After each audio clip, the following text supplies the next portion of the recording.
नमस्कार दोस्तों, welcome to toppers IQ। Economic freedom index 2020 की रिपोर्ट आ चुकी है और इस बार भारत के लिए बहुत ही बुरी खबर है इस रिपोर्ट में। तो चलिए शुरू करते हैं। इस लेक्चर की PDF आप हमारी वेबसाइट toppersiq.com से ले सकते हैं। ग्लोबल इकोनॉमिक फ्रीडम इंडेक्स 2020 जो कि Washington DC based think tank heritage foundation and American newspaper wall street journal के द्वारा पब्लिश की जाती है हर साल। अकॉर्डिंग टू दिस रिपोर्ट इस बार भारत की में काफ़ी बदलाव हुआ, जो 26 अंक की गिरावट देखने को मिली। अगर हम पिछले साल की रिपोर्ट देखें तो पिछले साल भारत 79th पोजीशन पर था और इस बार 26 स्पोर्ट्स और नीचे जाने के कारण 105 पोजीशन पर खड़ा है। दोस्तों, रिपोर्ट के बारे में पढ़ लेते हैं, जो कैसे एक कंपनी को रैंक करती है। ग्लोबल इकोनॉमिक फ्रीडम इंडेक्स 1995 में पहली बार इंडेक्स किया गया, हेरिटेज फाउंडेशन और वॉल स्ट्रीट जर्नल द्वारा। दोनों ही बॉडीज के द्वारा इस रैंक में कंट्रीज को स्कोर के अकॉर्डिंग रैंक किया जाता है, जो कि स्कोर 0 से 100 तक होता है, जो का मतलब होता है कि नो इकोनॉमिक फ्रीडम, और 100 का मीनिंग होता है टोटल इकोनॉमिक फ्रीडम। और इसमें 12 एस्पेक्ट्स हैं जो कि 4 कैटेगरीज में डिवाइड किए गए। अगर इस साल का थोड़ा डेटा देखें तो सिंगापुर 89.4 रैंक पर, जो कि first in the world freedom economic Asia Pacific region में से 42 कंट्री में से एक पहली कंट्री है जो 89.4 रैंक पर है। सिंगापुर के बाद हांगकांग एशियन कंट्री जो कि सेकंड पोजीशन पर है। दोस्तों, ये बड़ी चौंकाने वाली बात है कि अमेरिका के जो थिंक टैंक और न्यूज़पेपर एजेंसी है, उन्होंने हांगकांग को एक अलग से इंडेक्स किया है। और रिसेंट ही देखें तो चाइना ने 2 सिस्टम पॉलिसी को बैन करके हांगकांग को अपने अंडर ही 1 सिस्टम में इंक्लूड किया। और इसमें एक और चौंकाने वाली बात है कि चाइना जो कि भारत से भी लोअर रैंक पर है।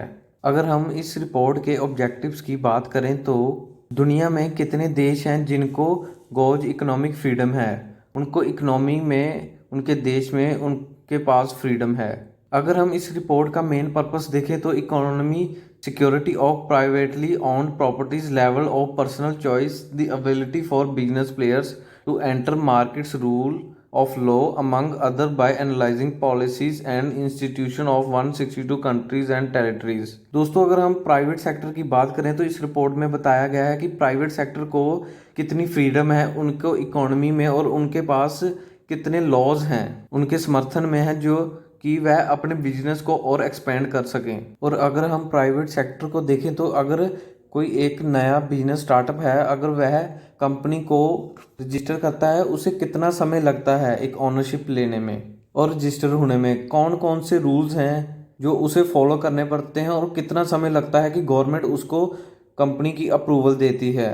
अगर हाल ही में देखें तो भारत सरकार ने काफ़ी लॉज में सुधार किया है, जैसे यूपी सरकार ने चाइल्ड लेबर लॉ में काफ़ी सुधार किया। उन्होंने लेबर की एक फिक्स्ड इनकम का ऐलान किया। और इसमें और भी देखा जाता है कि जो पर्सनल प्लेयर्स होते हैं, जो प्राइवेट प्लेयर्स होते हैं, उनके पास पर्सनल कितनी चॉइसेस होती हैं। अगर वह डायरेक्ट इन्वेस्टमेंट करते हैं किसी, जैसे अगर हम मान लें शेयर मार्केट को लेकर, और उनके पास कितनी ऑप्शंस होगी कि वह इस कंपनी के शेयर इतने में खरीद सकते हैं और वह कब पुल आउट कर सकते हैं। अमेरिकन थिंक टैंक और न्यूज़पेपर वॉल स्ट्रीट जर्नल तकरीबन 162 कंट्रीज को एंड यूनियन टेरेटरीज को रैंक करता है हर साल। एग्जाम पॉइंट ऑफ व्यू से रैंकिंग देख लेते हैं हर एक देश की। स्विट्जरलैंड जो कि पहले रैंक पर है, उसके बाद हांगकांग ने दूसरी पोजीशन होल्ड की है। अगर हम 10 लोएस्ट रैंक्ड कंट्रीज की बात करें तो उसमें Algeria, Angola, African republic, democratic republic of Congo, Iran, Libya, republic of Congo, Sudan, Venezuela and Zimbabwe, ये सभी लोएस्ट रैंक कंट्रीज हैं। अगर हम पॉपुलर कंट्रीज़ की रैंकिंग की बात करें तो उनमें 3 यूरोप की कंट्रीज़ हैं। जर्मनी जो कि 21st पोजीशन पर है, इटली 51st पोजीशन पर है और फ्रांस 58th पोजीशन पर। अगर एशिया की बात करें तो जापान 20th पोजीशन पर है और रशिया 89th पोजीशन पर। अगर चाइना की बात करें तो वह 124th, भारत 5वीं पोजीशन पर है।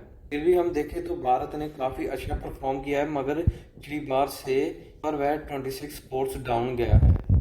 और लैटिन अमेरिकन कंट्रीज़ की बात करें जैसे मैक्सिको 68 पोजीशन पर है, ब्राज़ील 105 जो कि इंडिया के साथ ही पोजीशन होल्ड करता है। अगर अमेरिका की बात करें तो वह 6 पोजीशन पर और कनाडा 9th पोजीशन पर है। और साथ ही भारत का पड़ोसी पाकिस्तान वो भी 29th पोजीशन पर है।